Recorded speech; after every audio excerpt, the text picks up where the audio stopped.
Then he says, and then the sign of the Son of Man will appear in the sky, and then all the tribes of the earth will mourn, and they will see the Son of Man coming on the clouds of the sky with power and great glory. And he will send forth his angels with a great trumpet blast, and they will gather together his elect from the four winds, from one end of the sky to the other.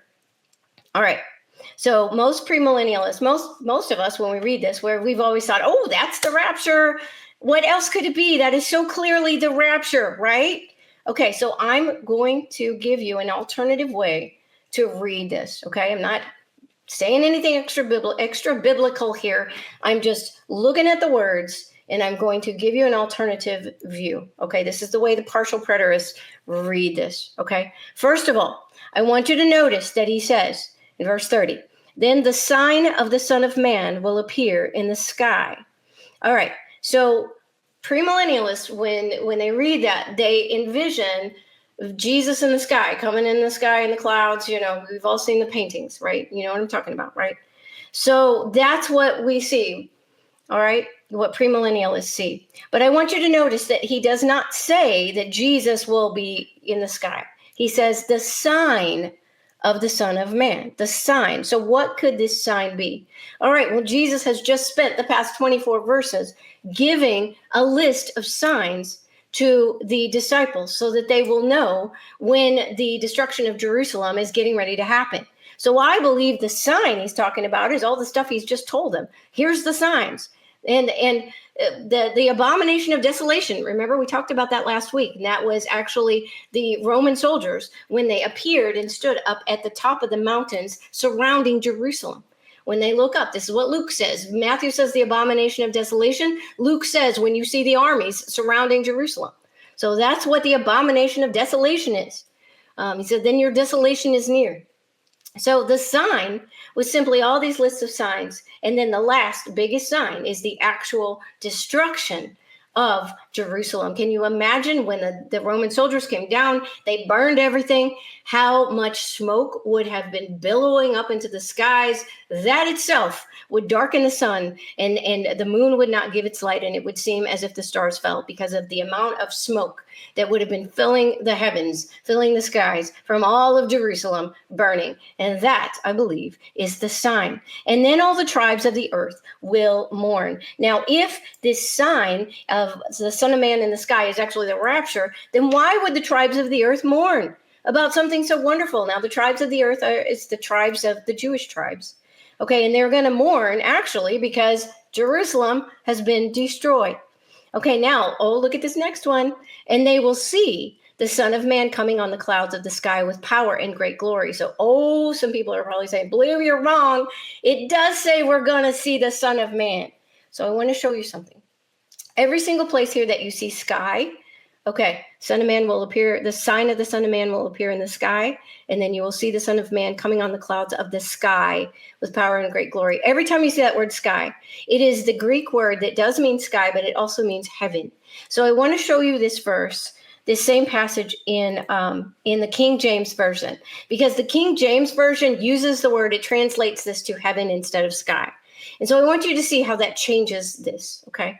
And then shall appear the sign of the Son of Man in heaven. And then shall all the tribes of the earth mourn, and they shall see the Son of Man coming in the clouds of heaven with power and great glory. So that really changes it, because when you hear the word sky, you think blue sky, clouds, okay? But when you hear the word heaven, that's something very different. Okay, first of all, we're going to see the sign of the Son of Man in heaven, okay? And now we see, I think that this time it means understanding. You will understand that the Son of Man is come in the clouds of heaven with power and great glory. Because remember, what is Jesus answering? What is the question that he's answering right now? Jesus, when are you going to come into your kingdom? And Jesus is saying, this is how you will know. This is the answer. Because they said, what is the sign of when you will be coming into your kingdom? Right here, when the temple is destroyed. Then you will understand that the Son of Man has come into his kingdom with power and great glory. I believe that's what that means. This is the partial preterist reading of this, okay? And then, does that make sense? Because keep in mind that this is way, way, way bigger than simply the temple. I mean, as terrible as it is, the temple being destroyed, it meant so much more than just the temple being destroyed. Because when Jesus came into his kingdom, the spiritual kingdom, the covenant, the new covenant of the blood of Jesus Christ that we are living in today, that meant the end of the old covenant. The end of the old covenant, the Mosaic law, with all of these Jewish sacrifices, all that stuff took place in the temple. And when the temple was destroyed, that was the signifying event that old covenant was over. We are no longer living underneath that old covenant. So that is what's happening. A lot of this is talking about the spiritual shift from one covenant to another covenant. Okay, let's look at the last sentence here. And he shall send his angels with a great sound of a trumpet, and they shall gather together his elect from the four winds, from one end of heaven to the other. Okay, what could that possibly mean? Premillennialists think that means that all the Christians are going to be lifted up into the air to meet Jesus in the air. So I'm going to read to you what these guys say about this one.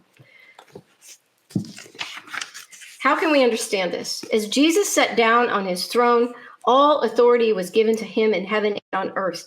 Everything changed the moment Jesus came into his kingdom. The blowing of a trumpet meant to the Jews that a royal decree was announced. And what was that decree? It was time to release the angels of God to go and gather his people from every nation. At the same time, the disciples of Jesus were commissioned to go and preach the gospel, making disciples of every nation. No longer was the Jewish nation the only people allowed within a covenant relationship with God. Jesus had become the good shepherd who was gathering his sheep from across the world. So this was huge. This was huge. And I believe that reading makes a lot more sense to me than the premillennialist way of looking at this.